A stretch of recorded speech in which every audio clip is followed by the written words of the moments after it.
Hey guys, Jack and Austin back with another episode of Coffee and Commoners. Hey yo! Hello.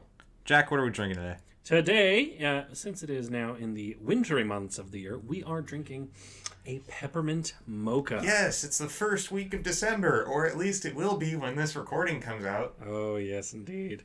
It's actually still November for us, but that's the illusion of... Don't give away our secrets. That's the illusion. Shh. Ooh. Oh my goodness. Yeah. Well, let's go ahead and take a sip. Yeah. Yeah, it's cold. It's been sitting for a while. Well, it took us a while to get everything set You know up. what? But it can't be a peppermint mocha. It's honestly one of the...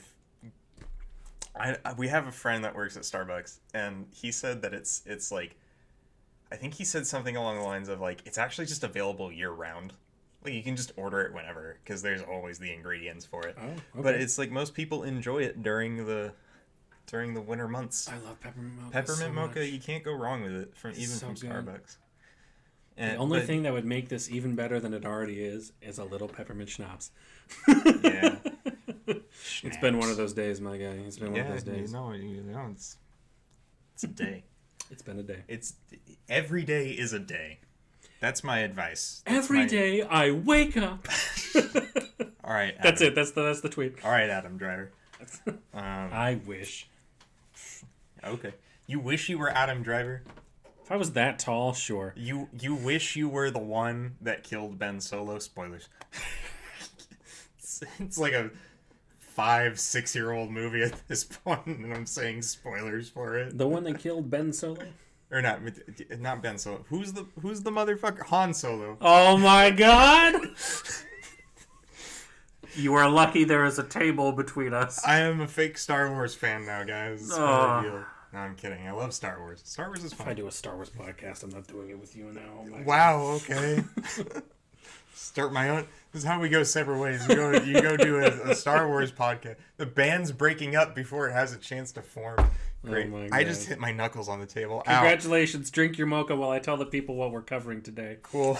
Today's monster, as we alluded to, or actually just outright told you last week, is the Water Weird. This is another elemental themed one. We're on a little bit of a elemental spree. So that's kind of fun. Jack and I select these just by flipping through the books. Yeah, and then I either snap or clap to stop the page. So it was just coincidence that it landed on this. Pure chaos and coincidence. So that's the nature of D&D. It really is. Yeah, it really is. What do we need to know about the Water Weird, Jack? The Water Weird here is a large elemental that is neutral. It is a challenge rating 3 creature, so relatively low down in the totem pole, not like our CR11s that we were covering last week. It's not a CR1, and it's not a CR1.5, so... Yeah. It is a CR3. It has an armor class of 13. It has 58 hit points, or 9d10 plus 9 hit die. It has a walking speed of 0 feet, but a swim speed of 60 feet. So this is swimming only. So can it only travel via waterways? Is that I believe so. That's kind of what it sounds like to me. Yeah, it can only swim. So anything else, and it is SOL. All right, that's interesting. The Water Weird has a strength of 17 for a +3 modifier, a dexterity of 16 for another +3 modifier, a constitution of 13 for a +1 modifier, and then an intelligence of 11, a wisdom of 10, and a charisma of 10 as well. The last 3 of those all with a +0 modifier. So nothing crazy in terms of the stats. This pretty feels like, basic. Middle of the lane kind of monster. Yeah. In terms of like everything. Yeah, pretty standard for like a CR3. It does have some resistances and immunities, though, to cover. All right. In terms of damage resistances, it is resistant to fire, and it is resistant to bludgeoning, piercing, and slashing damage from non-magical attacks, which is quite standard. It is immune to poison damage, quite nicely. And then it also has some immunities to certain conditions. So the Water Weird cannot gain any exhaustion, and it cannot be grappled, paralyzed, poisoned, restrained, knocked prone, or rendered unconscious. It's hard to be unconscious when you don't technically have a brain. Yeah, it's just a bunch of water. What else? The water weird here has a blind sight of 30 feet and a passive perception of 10, which makes this very easy to sneak past. Wow. Yeah. Kind of bad guard dog. Yeah. I guess. I don't know. I like because this feels like a grunt enemy. Mm-hmm. Something that like maybe another bigger creature would use as a guard, but it's not much of a guard dog there. I agree, definitely. Yeah. It has it understands Aquan, the water variant of Primordial, Yep. but it cannot speak it, so it can only understand it. So this is definitely, like you said, a grunt type of creature that takes commands and orders from either a summoner or somebody else higher up on the totem pole, and doesn't really have a too much of a mind of its own. The water weird has the invisible in water trait, so it is invisible while fully immersed in water. And then it is also water bound. It dies if it leaves the water to which it is bound, or if that water is destroyed. So one create or destroy water, and boom, your problem's gone. Yeah. Quite easy to deal with in that regard.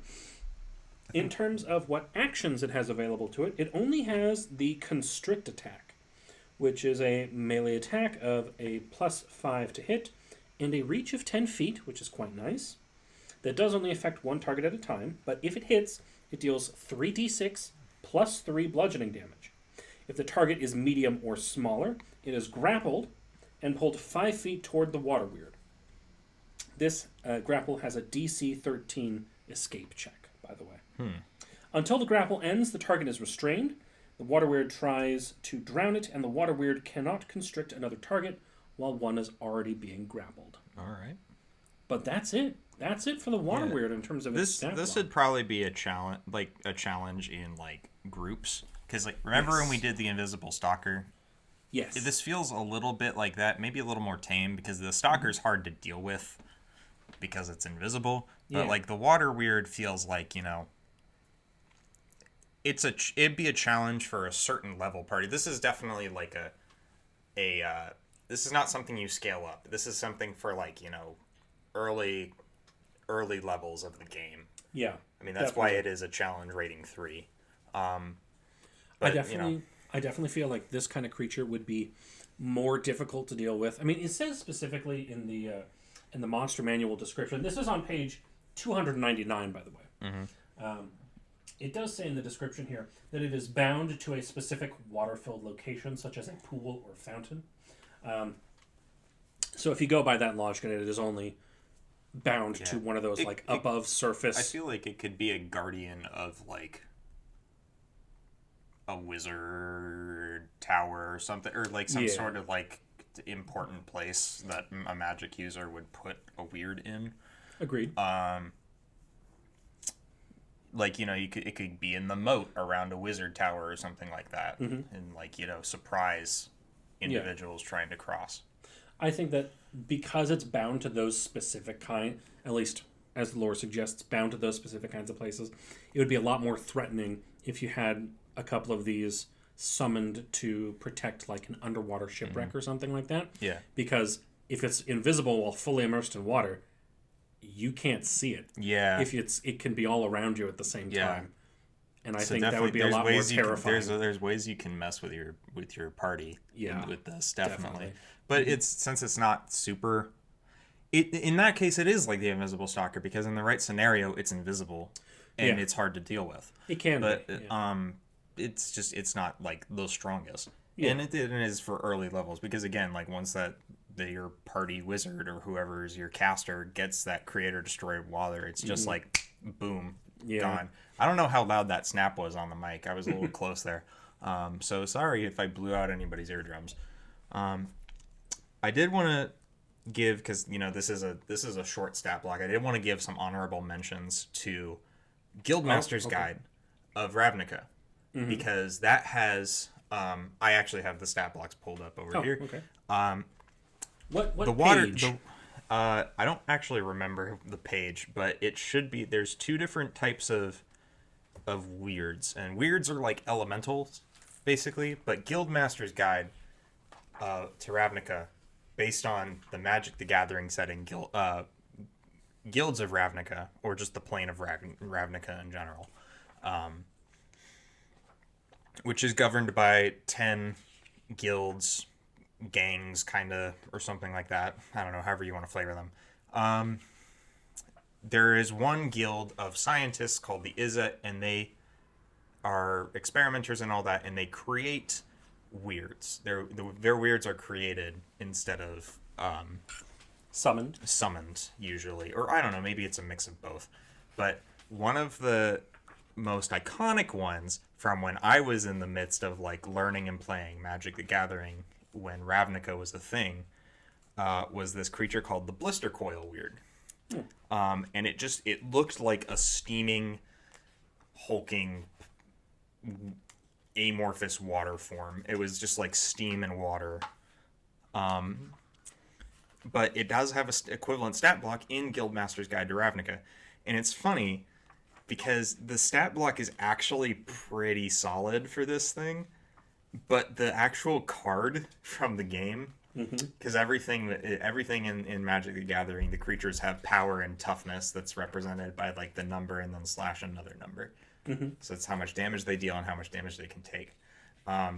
It's funny because the stat block for this is pretty solid, but then in the Magic the Gathering card equivalent was just like a 1/1 creature. So it was like the easiest thing to kill, and it would not deal a lot of damage. And you said that was called a what again? It's called a Blister Coil Weird. Blister Coil Weird. Okay. I don't know. It's right there. It's that thing right there. That image. Yeah. Okay, there we go. That homeboy. But yeah. Weirds are the product of Izzet League experiments intended to combine two opposing elemental types in the hope of creating elementals that were more stable than the norm and easier to control. As commonly happens with Izzet experiments, the outcome was the exact opposite. Weirds are even wilder and more unpredictable than elementals of either of their component elements. Nevertheless, they can make potent guardian creatures and can be urged into fighting on behalf of their creators. Booster Coil Weirds are an anthropomorphic brute formed from water and molten rock. It absorbs energy from magical fire, causing its ooze-like body to increase in size. During one disastrous experiment, Izzet researchers observed a Blister Coil Weird expanding to fill a 6-story workspace before it released all its excess energy in an enormous explosion and returned to its original size. This thing actually has a pretty solid stat block. It has an armor class of 13, hit points of 45, 78 plus 14. It's a medium elemental chaotic neutral with a speed of 40 feet and a swim speed of 60 feet. So already pretty tough to deal with. Strength of 16 for a +3, dexterity 16 for a +3, con of 15 for a +2. Its intelligence is pretty low. It's a 5 for a -3. Wisdom is a 10 for a +0, and charisma is a 7 for a -2. So it's not the smartest thing, but it is fast and heavy hitting. Its damage resistances are cold, fire, bludgeoning, piercing, slashing from non-magical attacks. It's immune to poison. Its condition immunities are exhausted, grappled, paralyzed, petrified, poisoned, prone, restrained, and unconscious. Has dark vision for 60 feet, a passive perception of 10. Again, not very observant. Its languages are draconic, and the reason that makes sense is because in Ravnica, the Izzet League is run by a dragon. Oh, okay. They're like top scientist, top researcher is this dude named Niv Mizzet, and he's just a big old dragon. And he's actually pretty cool. It has some pretty cool abilities, in my opinion. Feed on fire. If the weird takes fire damage from a spell or other magical effect, its size increases by 1 category. Yep, it's that guy right there. He's dope. Sorry, Jack just looked at the image of the dragon. Yeah, I pulled out the book to take a peek. Sorry, everybody. Yeah. But if the weird takes fire damage from a spell or other magical effect, its size increases by 1 category. So from medium to large, from large to huge, and huge to gargantuan. If there isn't enough room for the weird to increase in size, it attains the maximum size possible in the space available. While the weird is large or bigger, it makes strength checks and saving throws with advantage. If the weird starts its turn at gargantuan size, the weird releases energy in an explosion. Each creature within 30 feet of it must make a DC 12 dexterity saving throw, taking 28 or 8d6 fire damage on a failed save, or half as much damage on a successful one. The explosion ignites flammable objects in the area that aren't being worn or carried. The weird's size then resets to medium. Form of fire and water, the weird can move through a space as narrow as 1 inch without squeezing. In addition, the weird can enter a hostile creature space and stop there. The first time the weird enters another creature's space on a turn, that creature takes 5 or 1d10 fire damage and catches fire, until someone takes an action to douse the fire. The burning creature takes 5 or 1d10 fire damage at the start of its turns. Heated body, a creature that touches the weird or hits it with a melee attack while within 5 feet of it takes 5 or 1d10 fire damage. And illumination, the weird sheds bright light in a 30-foot radius and dim light for an additional 30 feet. And it only has one action, which is slam, a melee weapon attack with a +5 to hit, reach of 5 feet, hits one target, and it does 7 or 1d8 plus 3 bludgeoning damage, plus an additional 7 or 2d6 fire damage, or 11 2d8 plus 3 bludgeoning damage, plus 14 4d6 fire damage, if the weird is large or bigger. So, this thing, I just thought was, like, we talk a lot on the show about, like, how you can juice up the monsters a little bit. Mm-hmm. For the water weird, this is how you juice it up. You just use an entirely different stat block from a different setting. Yeah. But I think either is a good option. This is just definitely, the blister coil is definitely beefy. More volatile. Yeah. There's another weird from the Guildmaster's Guide. I think it's called the Galvanize. Galvanize weird, yeah. Yeah. And that thing's pretty water and lightning, I think, right? Water and lightning. Yeah. Yeah. Galvanize. But yeah. I just wanted to mention the blister coil in particular because it holds a special place in my heart because I did use blister coil in many a Magic deck when I was playing Magic more often. Oh, Magic. Magic the Gathering. It's a fun game. I haven't touched it in a while, but I might have to get into it again. Yeah. So yeah. I don't know. We should go through some of these. Yeah, because Ravnica ones. Yeah, there's other ones in Ravnica that are really interesting, that are just really cool. Yeah. There's a lot of Magic the Gathering settings that I feel should translate to D&D. The issue is some of them already have equivalents in D&D because a lot of Magic the Gathering settings are already kind of like have parallels that exist in the Forgotten Realms or in Ten Towns or in Ravenloft. Because like one of my favorite planes in Magic the Gathering settings is Innistrad, which is classically Gothic horror, very much centralized around this idea of vampires, kind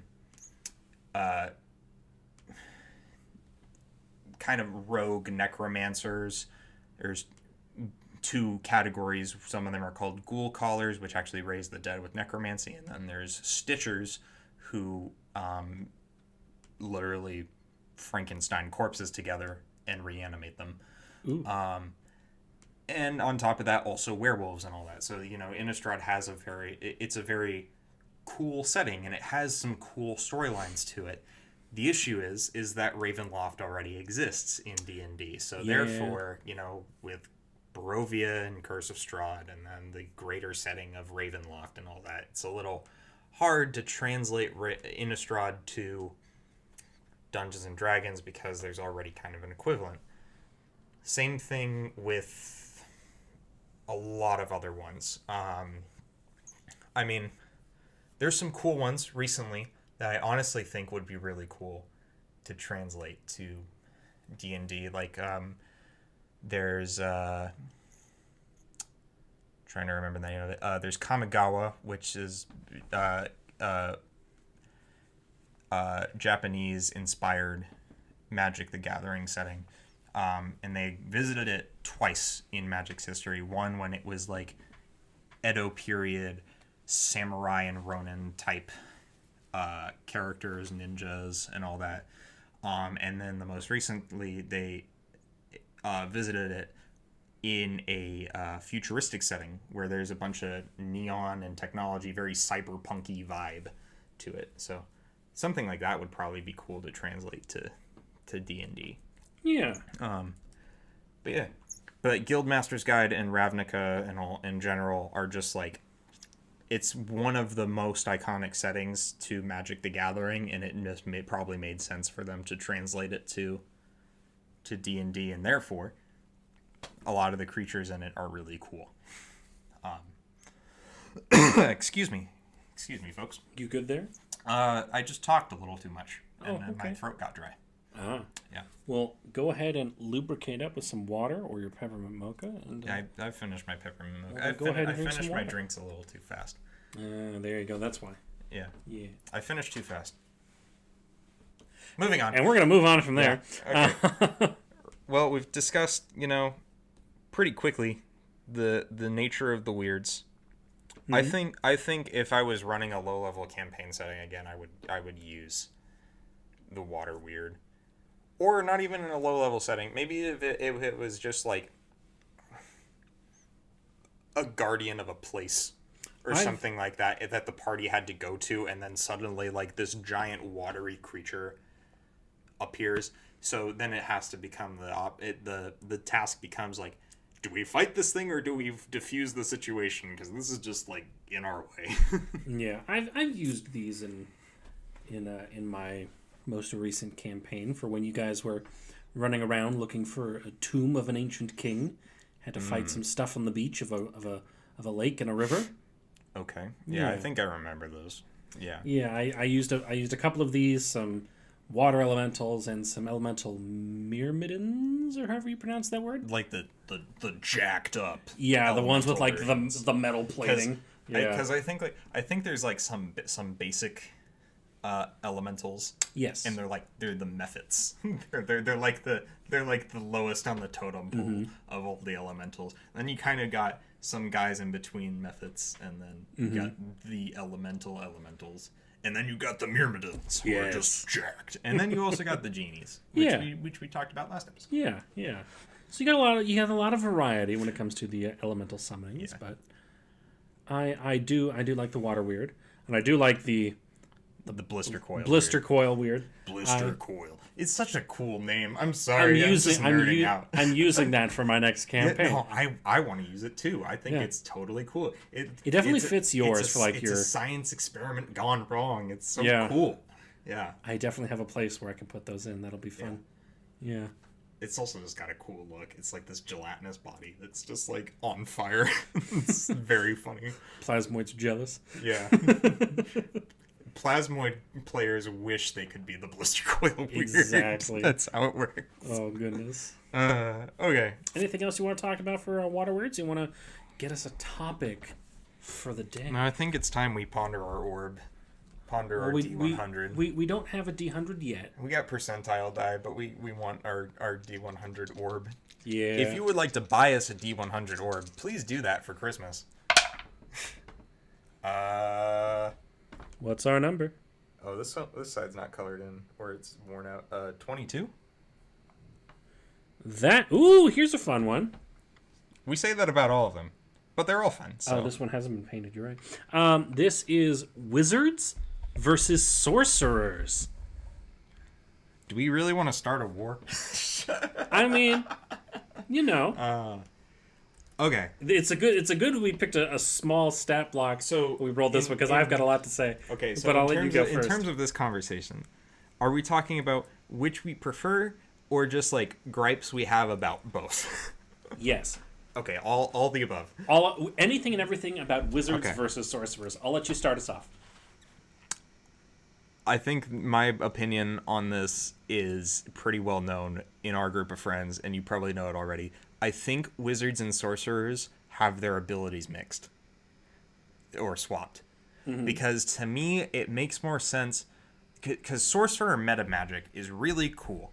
It's like a good option that people either multi-class for, or now they can take a feat for meta magic. Yeah. And their ability to shape spells and all that to like not fully obey the laws of magic, that feels like it should be a wizard thing. Mm-hmm. Like the ability to shape magic to whatever you want it to be. Because to me it doesn't make sense for sorcerers who have innate magic who have not necessarily studied it to suddenly bend and alter the rules of it. But somebody that has studied it and practiced it for maybe decades, that makes a little more sense as like somebody being able to have that feature. I think meta magic truly should have been more of like a wizard option, because granted, wizard has cool stuff. It has arcane recovery. It has some cool options it can do with all of its spells depending on the school of magic you choose. Indeed. But I just hit my fist on the table again. Ow. Second time you've done that in 2 weeks. Yeah. And I don't know. It's just. I understand where you're going with that. I definitely think that like wizards being ones that like craft spells, it definitely fits that flavor. You know, meta magic does for giving it to wizards. I do understand why sorcerers have it though. You know, as they're like tapped in, they're tuned, and they're in sync with like just raw magic potential. They have a direct line to the magic feed. Exactly, they have a direct line to the weave. Yeah. So I get that, and I understand that. I do think that there's oh goodness, how to say this. I feel like they both should be able to like tap into it, but in different ways, you know? Like maybe I don't know. So there's certain things off the meta magic list that I think wizards should be able to do over sorcerers. Yes. There's certain things on the sorcerer thing that feels a little more iconic and could probably stay with them just fine. Like, for example, I think the ability to quick cast or twin cast, it feels like more of a wizard thing than it does a sorcerer thing. Because that feels like in itself you're bending the rules of how quickly you can use your magic. I was gonna say that feels more of like the quick cast feels like a sorcerer thing. The twin cast feels like a wizard thing to me. See, this is where we get into the nitty gritty of like wizards versus sorcerers. I feel like, you know, the one that allows you to change damage type, that definitely feels like a wizard thing. You know, crafting a spell towards a... Like if he could change the damage of fireball to, like, lightning or something like that. Or a cold ball or a acid ball, you know, whatever it may be. Yeah. You know? I think the reason that meta magic ended up where it was is, like, not only because, like, of the flavor they were trying to give Sorcerer with, like, you have a direct line to the weave and how... And whatever your source of magic is, and therefore you can manipulate its raw potential a little better. I think they were also just trying to give it another identity other than like the other caster. Yeah. Which is fine. But in my opinion, wizards kind of suffer for that. Wizards have an extensive spell list, which is where they kind of make up for it. They have a lot more potential in the number of things that they have at their disposal at any given time compared to, you know, sorcerers and all that. But, you know, I don't know. It's a tricky thing. Yeah. I'm again, it's kind of that thing of like, if you have somebody that's tapped into the weave, but you only get a fraction of all spells possible, it's like, well, what am I doing here? You know? Yeah. Versus if you have somebody like, I have studied and spent my life, and therefore I get access to everything. Yeah. Or almost everything. I mean, wizards have their spell book and all that. They have memorized stuff and all that. I feel like there's definitely some, I don't know, some mismatched features, I guess. I don't know. I like sorcerers a lot, and I feel like there's just certain things that like need to be exchanged. Yeah. Between the two classes. Sorcerer itself just also feels like it's in a weird spot because it's the only one that has a magical identity where it's like the reason you have magic is through no volition of your own. So therefore it's either a circumstance of your character's birth or like an accident or something that occurred that usually gives them their power. So then it's like, it's hard for me to correlate that as like, oh, your character had no control over how they received their magical abilities. But suddenly now they're a maybe not necessarily a master, but suddenly now they have a certain amount of control over it that is now possible somehow. And that's the part that doesn't necessarily make sense. Is like, how do you translate being in a magical accident or being born under a certain star or whatever to then suddenly being very good at magic, other than just having the potential for magic? Yeah. I don't know. I mean, that's another thing about Sorcerers. It's like, is charisma really the best ability score to be using, or does something like Constitution make more sense? If it's, based off of like something that happened to you or your bloodline or your, ancestry. Your magical potential is stored in your liver. Oh my god! It's the center of your immune system and therefore your constitution. I mean, there's an argument to be made that sorcerers should be Constitution casters. Leave charisma to the bards and the paladins, and wisdom to the druids and the rangers. Yeah. And intelligence is for wizards and certain fighters. Makes sense, or rogues or whatever. Wizards of the Coast hire us. We'll rewrite your subclasses. Wow. I'm kidding. We can try, but I don't know if it would be any better. No. I can see that argument for... I don't think that anybody would ever go for that in particular with like tying your constitution to any sort of spell casting or anything like that. Because I don't know, if you think about it, it's like there's the top 3 and the bottom 3. There's like your physical stats, and then there's your mental stats. And like, so in D&D and Wizards has specifically tried their best to tie your mental stats to spellcasting, if your character has any potential to do so. And you use your physical stats, your strength, dexterity, constitution, for everything else in terms of physical attack and how much you can take. Yeah. So it is a little tricky there with trying to translate magic to constitution. Or magic to strength, for that matter. Strength-based spellcasting. That's a thing that could exist. How hard you punch correlates to how much damage your fireball deals. I mean, if you're doing like I've seen a lot of fun and interesting ideas for like ways to spice things up to add flavor to your spellcasters. Like a wizard that has all of their spells recorded not in like a physical book, but like a different form of writing. So like you tie a bunch of knots on a string and you have like a braid that's all got different things, and it's like, okay, well, maybe your spellcasting modifier is, or your spellcasting focus is you like quickly tying a knot in the string in order to cast a spell or something like that. I'm like, okay, intelligence, sure. Dexterity, maybe. Tying the knots, I don't know. How quickly can you tie this knot? Yes, exactly. If you were in Boy Scouts, maybe you'd tie your knots faster. Or like like you're a wizard and you have your intelligence roll. But if you want a quick cast, make a dexterity check. Quick cast the thing by tying the knot really fast. You have to do it in under 6 seconds. Yeah. I'm going off the rails with that idea. No, I think that's all right.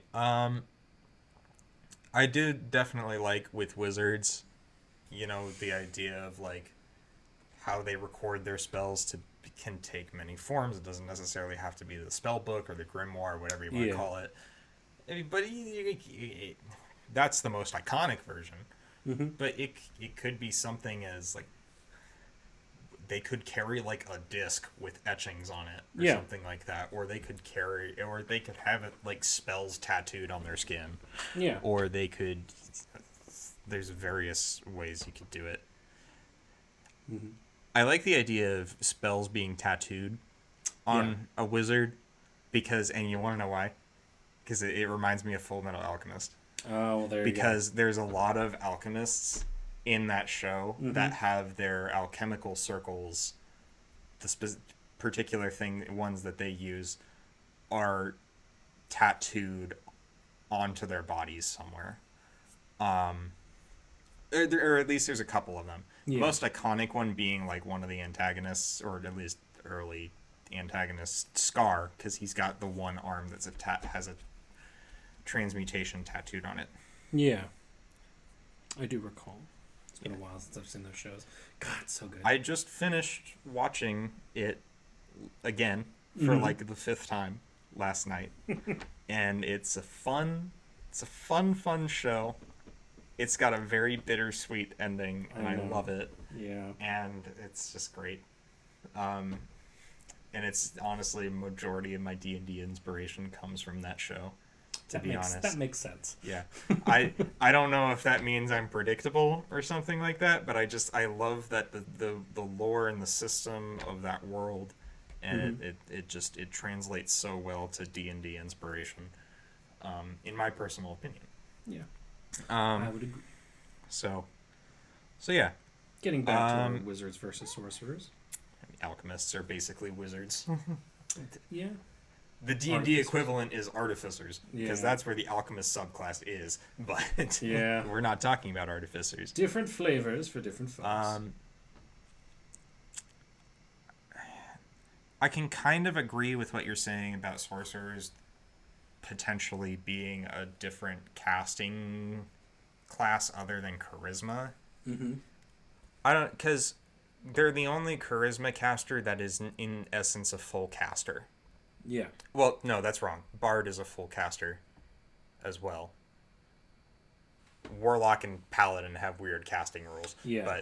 But Bard is another full caster. So never mind. Track my statement. But they're like, the one class that's like, I'm a full caster, this is the thing I do. I cast spell. I throw fireball. Fireball go boom. Yeah. Fireball may be big. Fireball may come at you fast. But yeah. I just think it's hard trying to figure out what other kind of thing it ties into. I mean, other than Constitution. I mean, that's the one that makes the most sense to me. I think... I don't know. I think wizards are iconic and very cool at times. I've just never had the desire to play one, so I can't speak from much experience other than like occasionally looking at the stats for them. Yeah. And playing alongside one for 3 years. Yes. So. They are cool. Yeah. I feel like there's definitely certain things that you could like swap from one class to the other for the both of them both ways, and it would make sense. You can make an argument for it at least. I think the easiest thing to swap is the meta magic from Sorcerer and the arcane recovery from Wizard. Because I know we've already been over this whole thing of like meta magic and being the one, and meta magic should be a result of having studied magic and learning how to bend its rules for a long time, and therefore spellcrafting feels like it should be more of a wizard thing. Yeah. But if you think about Sorcerer as the one that's being like tapped into a massive source of magic, arcane recovery makes a lot of sense. Yeah. Getting back spells quicker or faster because you have more potential magical energy than most. Yeah. So those are the two easiest ones to swap, in my opinion. I'd agree with you there. Yeah. Definitely. Again, I don't know. I don't know. Like, it's not like I'm saying like, oh, it has to be like this because it's terrible. But like, I like the way that both classes are written now. I just think that you can make an argument either way for both of them to like adjust things. And I mean, sorcerers are interesting in terms of their subclasses too. Yeah. There's just a lot of variety there. Yeah, there's some that are more useful, or they have more useful features than others, I think. Myself. Like, I don't know, like I think it's hard to touch Sorcerer because the most iconic Sorcerer is the Wild Magic Sorcerer. Yeah. And everybody loves the Wild Magic Surge table. Fun. We have a long running gag at the table whenever the Wild Magic Surge. This is almost like the metagaming knowledge we had last episode, but whenever the wild magic surge table flump. comes up, The flump. one of the most sought after roles in the group every time somebody the pot? is to turn into the potted plant. Yes, they're like, the potted please, plant. please become the plant. Please become the potted plant. Let me roll a 42. Give me the potted plant. You see, I always thought that the most ridiculous one, and this one actually did happen once, was self-cast fireball. Oh my gosh, yes. Because That was there was an great. instance in my campaign that I run where a friend of ours, the character, she went into a building and then she got found out because she wasn't supposed to be in this person's office, and then she tried to cast something quick to escape and then got a surge and then landed on the fireball roll, and I was thinking, you escape out the window by being launched by your own fireball. Yep. And it was so funny. That was amazing. That kicked everything off for that episode. Yeah, That was great. that was just like set the events in motion. It was just like Yeah. you guys were being so careful that entire game. It was just like we have to thoroughly investigate this situation, and it's just like I Not anymore. invisibility, also fireball. Yeah. Yeah. Oh gosh. Good fun. So yeah, I mean, wild magic is one of the more fun sorcerer subclasses. Shadow Definitely. sorcerer is also interesting. Yeah, I'm not too big on the Hound of Ill Omen that comes with it. I think it's a little limiting, but that's Yeah. just me. I think the hound just needs to be of that particular subclass, because we've reviewed this one because you technically play a shadow sorcerer. Yes, in that technically. one. So I got my hound changed from a hound to a bird we changed it because to I'm like Raven we themed. changed it to like a vulture raven thing. Or Yeah, whatever, and it was I think we just used like a giant. Vulture. we just used like a carrion bird that was just like you terrifying to see in shadow form. Yes, It was like it fits. It fits. If so- I fits, I sits. so shadow sorcerer is fun. I'm a fan of the aberrant mind sorcerer. Yeah, that one's fun too. That one's pretty cool. Just having like a close encounter with an elder brain and suddenly getting psionic abilities is really cool, in my opinion. Yeah. Storm sorcery from Storm sorcery is Tasha's. Or not Tasha's. Xanathar's. yeah. Is that the one where you can max out your thunder and lightning damage like with a really easy ability, or is that Tempest Cleric? That's Tempest Cleric. I'm Okay. pretty sure. Yeah. I don't know. But I know that that's a popular combination is Tempest plus Storm Sorcerer. Yeah. So That's that's pretty a good. pretty decent multi-class. I had two different caster classes, obviously, but it's just like the synergy is whoa. Yeah. I'm trying to think of any other sorcerers. Divine Soul is like Diet Cleric. Yeah. Definitely. Draconic. Draconic Sorcerer is also very iconic.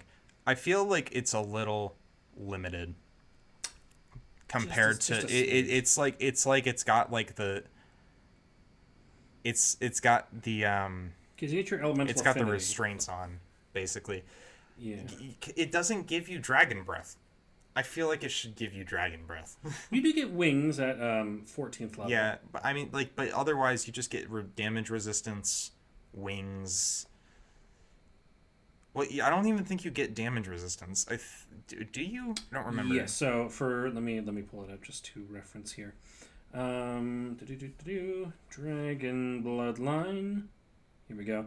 Dragon Ancestor. You get the choose one dragon as your ancestor. Damage type associated with it by features you gain later. Okay, so that's Draconic Bloodline. So you get no,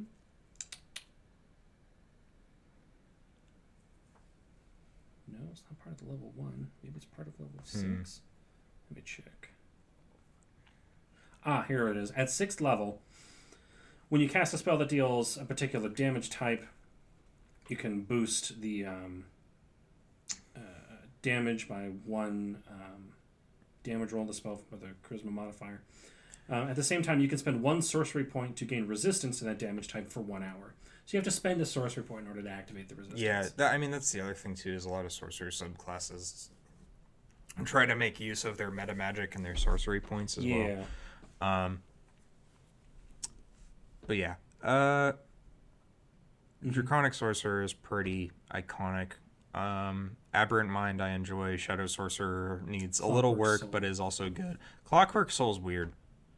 I still don't fully understand it, but I've not really yeah. played it or looked at it too in depth to And speak out of it. I feel like there's ones we're missing. Just going off the base one here. Let me see. Was there any new ones added in?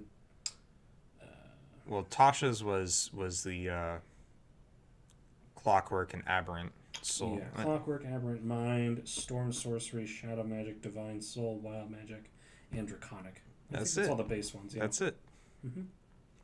Then there's you get stuff like there's extra supplemental stuff that'll like give homebrew stuff. Yeah, there's plenty of homebrew on Sorcerers too. Oh, yes. Plenty of different sources that. I want there to be a demon sorcerer. That would be cool. That might tread on the realm of the warlock and the fiend, but I think it would be cool to have a demon blood sorcerer or something like that. I have seen two really cool homebrews for like an Infernal Heritage one and then like an Abyssal Heritage one. Mm. They're both very interesting. Like one of them is all about like making contracts and using contracts and stuff like that, Okay. which is really neat. And that's for the Infernal one versus Yeah. the Abyssal one. I feel like that might not become a thing just because Yeah. it might tread too much on the realm of the warlock and the fiend. Mm-hmm. Which I think is also the reason why there probably will not be a draconic warlock. I know this conversation is supposed to be about wizards and sorcerers, but like Well, no, same. draconic warlock, because warlock is all about making deals with creatures and everything like that. Yeah. And so deals are having a source of magic that you pay homage to or whatever. Like with the genies. Like with the genie warlock, or especially with the fiend. Yeah.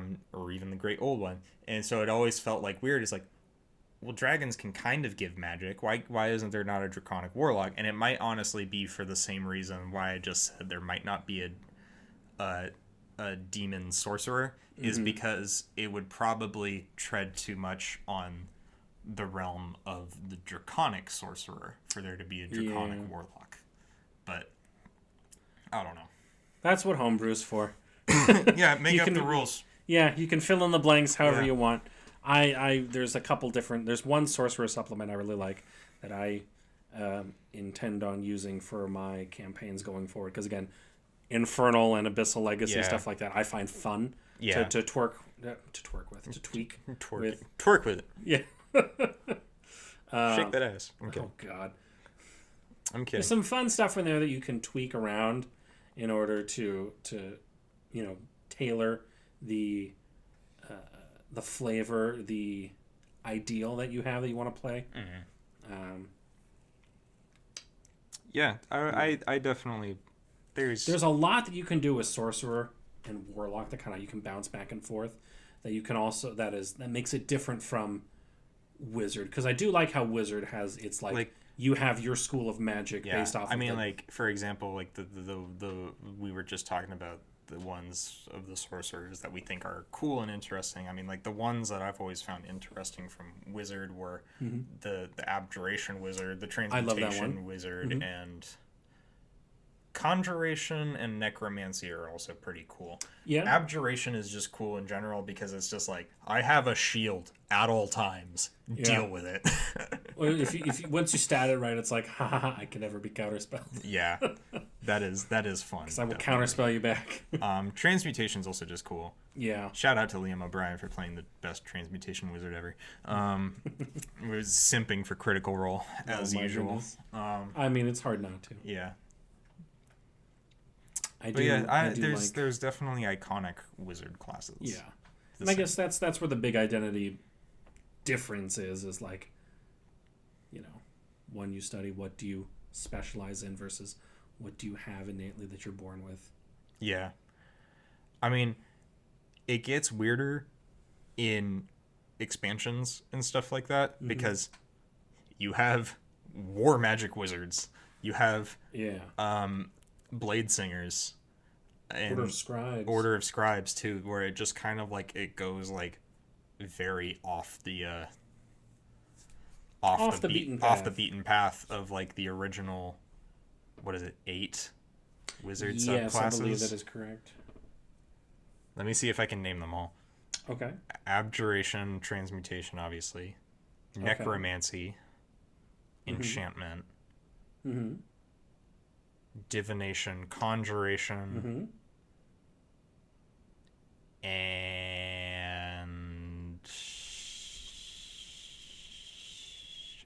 You need 2 more. I'm evocation. Okay, 1 more. And I'm forgetting the last one. Illusion. That was Illusion magic. And then you got, like you said, War Magic, Blade Singing, Order of Scribes, and then from Wild Mount, you got Chronergy and Graviturgy. Yeah. Shout out to Matthew Mercer for making cool wizard subclasses. Yes. Yeah. Time and gravity. Yeah. Fun stuff. I don't know. I almost want to leave this topic alone because I feel like I've said my piece on it now. Yeah, I feel like we're getting into a little bit of a cyclical. The point is that each of them has their own iconic identity and therefore it's hard to mess with them. But it definitely does feel.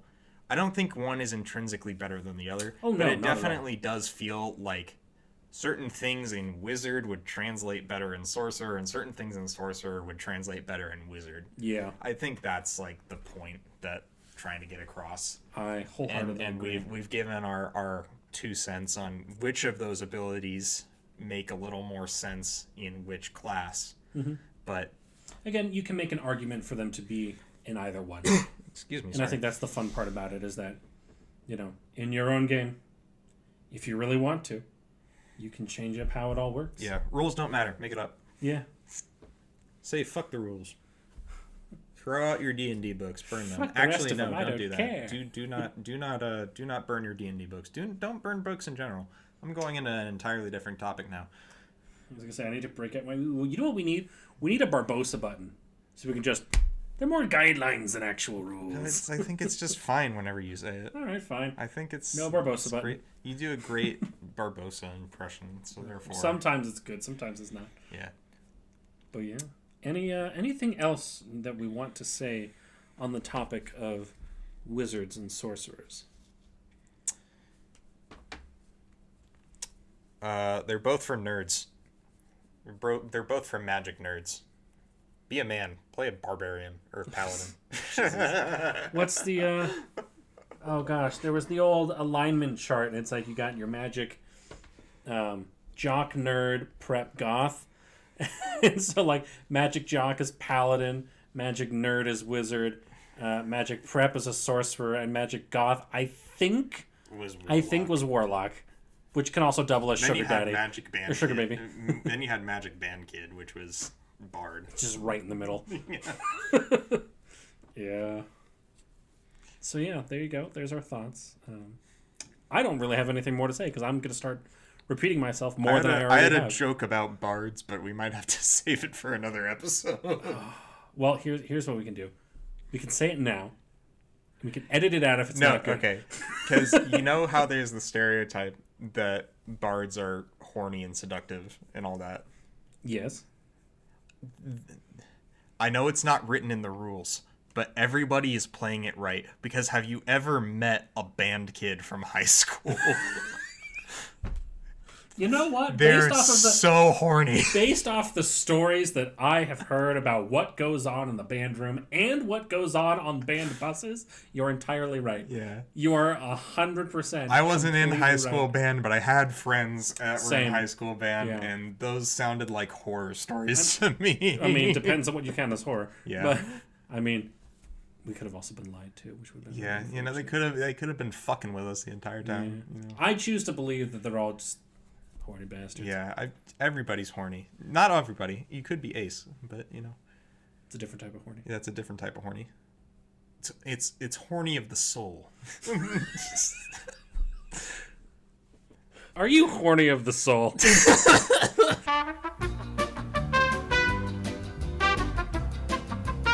All right. right. Well, ladies and gentlemen, thank you for listening to us ramble for the last 20, 30 minutes. It's been fun.